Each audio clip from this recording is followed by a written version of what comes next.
Welcome back to my art channel. Today I have this speed draw of one of my favorite art fight attacks from this year, and the first attack that technically the first attack that I successfully recorded without accidentally tricking myself into thinking that my recorder hadn't recorded the art. As always with these speed draws, a quick warning about zooming in and out a lot, causing some eye strain. When it's sped up to that speed, it even causes me some eye strain, especially while editing it. I tried to look into different ways, like built-in ways that Krita has to kind of record your artwork, but it wasn't smooth. So we have zooming in and out a lot, which I do very excessively, and I probably shouldn't, but here we go. So this attack was some of my friends' characters. Magix had, I think, played a clan gen challenge where there were vampires, and they drew a couple of the characters from it. I think Bitterbat, the character in the middle here, was like the king, and Robin Beak is Jester or something like that.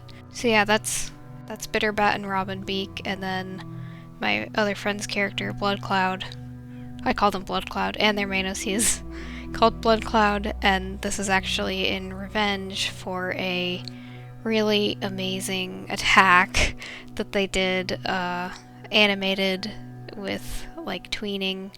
Really smooth animation of one of my favorite characters, Snakefang. And I just had to revenge, even though we were on the same team. This presented the perfect opportunity to revenge and get lots of points for our team. I was on Team Vampires this year. I don't exactly know how I ended up choosing vampires, but by the time I said I was on vampires, all of my friends had already jumped to werewolves, so there was no turning back. So in previous years, I put no priority on getting my character reference sheets or their info ready at the beginning of the year. I just kind of did bare minimum and then focused on what I was drawing, and other people's characters and who I wanted to attack first, and ordering all of the characters that I wanted to attack first, and figuring out the concepts that I wanted to draw, I wanted to draw this theme or that theme with that certain character, figuring out what characters I wanted to pair together in attacks, that sort of thing, every year, except this year. My character references are I'd have to say 5 to 7 years old or something. They were really ugly, and I wanted this year to just really get some decent, really good, updated character references, and I knew that if I put it off and didn't do it for Art Fight, I wasn't going to do it at all. So I just threw myself into character references and worked really hard on them and just grinded them out constantly until Art Fight started. Which, yay, I have these absolutely beautiful updated character references that I really needed to do, and I didn't even get through all of them. On the downside, though, I forgot to actually plan out my first few attacks, and so when the year started, I was completely a mess. I had no idea what character I even wanted to draw first, with what character I wanted to draw them with, if I even wanted to do backgrounds, if I wanted to try out new art mechanisms and ways of drawing things. I had no idea.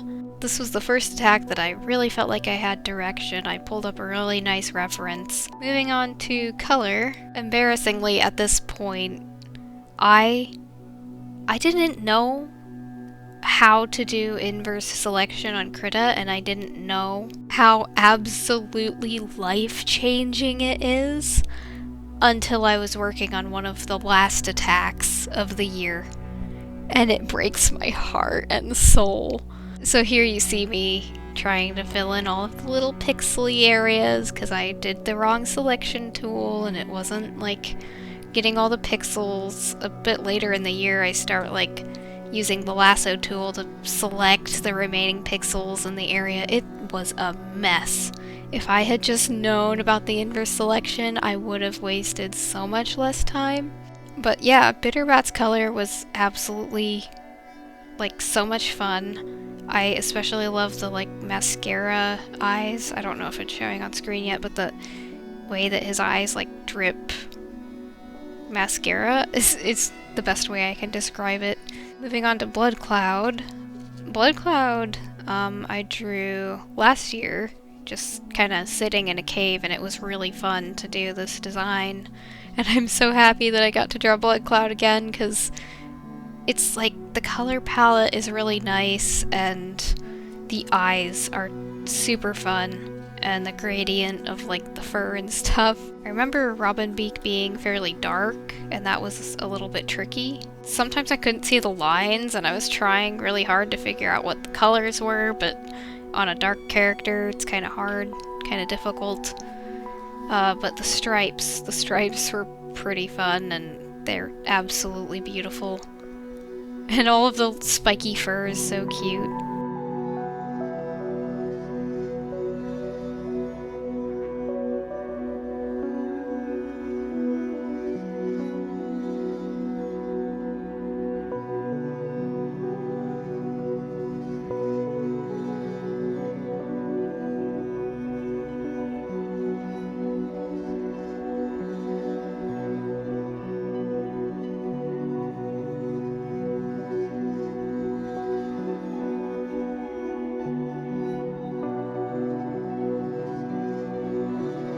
Moving on to the background, you can see I struggled quite a bit, especially with the moon, for quite a while, until I finally found a brush that was like...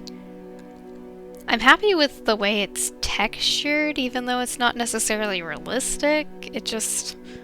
I don't know, that certain texture made me happy. I haven't drawn a moon in so long. I don't know how to feel about the branches. I think they're okay, but they needed more thickness, maybe? I don't know. They needed more dimension. They're just a little bit all over the place. And flat, I guess. They don't have, like, branches going behind or in front, and by that point I'm just, like, so tired. I'm just trying to do branches to the best of my ability, so that's what I ended up with. Now, moving on to the shading. I have this very specific way of lazy shading. I haven't put in the time of figuring out light sources and all that stuff. I usually just like go around, as you see here, with a textured brush or just maybe a normal brush, and I put in dark around the fur and then light on top of that same fur, and I don't really... Sometimes the light matters and I try to kind of intensify it over where the light and darkness are, but usually not. Usually I just go around the whole of the character that way and on some of the major surfaces. Occasionally I'll do like an overlay airbrush thing, but I was just feeling kind of lazy. But this did take still a long time to finish the shading, and I was complaining about it the whole time, wishing I had done it some other way, some easier way. I do get into cell shading like at the end of Art Fight, and I kind of wish I had more time to practice that, but for now, like, most of my attacks are just going to be this shading. Overall, I'm just very happy with it. It's very on theme, it's very vampire-esque. I had so much fun drawing all of these characters, and yeah.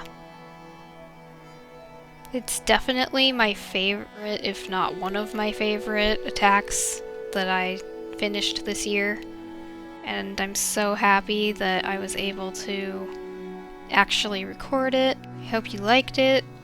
If you did, hit that like button so that I know. Leave a comment about what you think about Art Fight or the attack or just anything in general, and I hope to see you in my next video.